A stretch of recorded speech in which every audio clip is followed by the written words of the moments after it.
Humor me for a moment. This video, I want to really rationalize why, or try to understand why, you might want an Extreme Edition Apple Watch and why we could justify having one this time round. Because if the rumours and leaks are anything to go by, we're in for one hell of a show. Let's get into it. Okay, the Extreme Edition Apple Watch is something I've been kind of really looking forward to seeing. I use my Series 4 Apple Watch on a daily basis, like no joke. My Apple Watch Series 4 is on my wrist all the time ever since I got it in 2019, early 2019. And the battery is holding up well. The user experience is holding up very well. By user experience, I mean watchOS. But what doesn't hold up well is the materials, ION-X glass and aluminum. Now I know what you're going to say, there's the stainless steel models and the titanium models and even ceramic models. Yes, the thing your tiles are made of, there's an Apple Watch for that.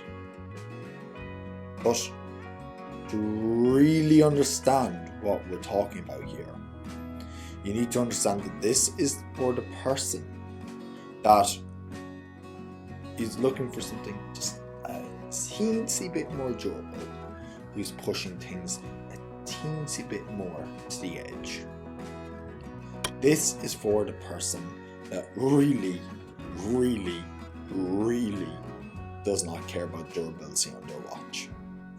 This is someone who is a very functional person. That is who this watch is for. And I think I have the answer to that question. Is it justifiable? The answer is yes. Of course it's justifiable. If you're someone like myself, and that's the whole thing that sparked this whole conversation. If you're someone like myself who actually uses an Apple Watch on a daily basis to go camping, extreme sports, or even if you're just rough with your watch, you knock it off the walls, you knock it off the doors. Every single time I do knock my watch off the side of a wall, I have to go, it's okay, rub off the paint that got chipped into the glass, and I see more scratches. But stainless steel fixed that, yes. But the materials are not appropriate on the casing. So the casing materials are either aluminum, stainless steel, titanium, or if you're crazy, you'll guess a ceramic watch or a 24 karat gold watch. All those materials scratch or chip really easily. Now, in the long run, aluminum does feel like the correct way to go about things. It does feel like the correct way to go about things. But after looking at things, you really have to focus on it and say, hey, look here a second.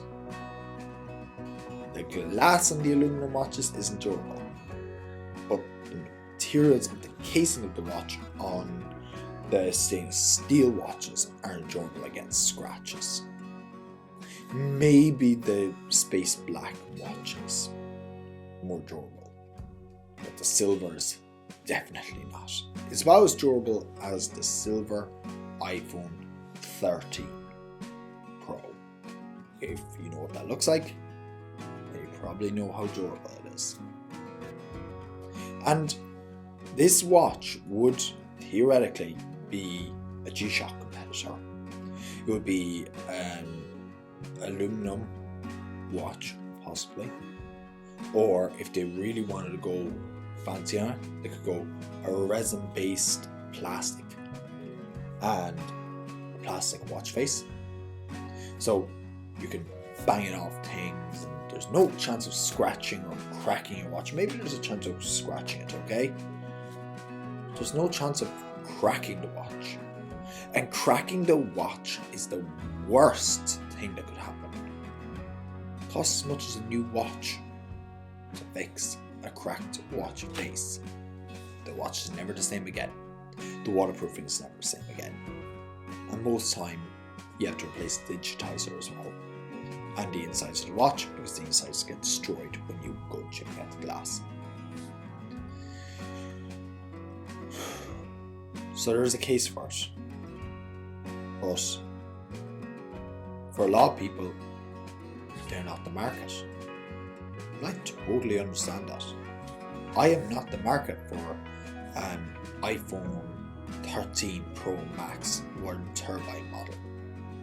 That's not me. But is there a market for it? Yeah. Is there a market for the people who want the best of the best? Of course. But there's also the market of Fitbit users that Apple needs to start catering towards.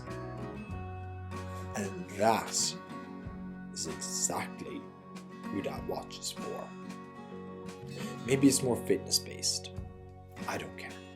I just want a more durable watch. And with that, would you enjoy this watch? Let me know by clicking the like button, subscribing, commenting down below. Maybe even join the Discord link is always in the video description. My name's Connor. I'll catch you next time.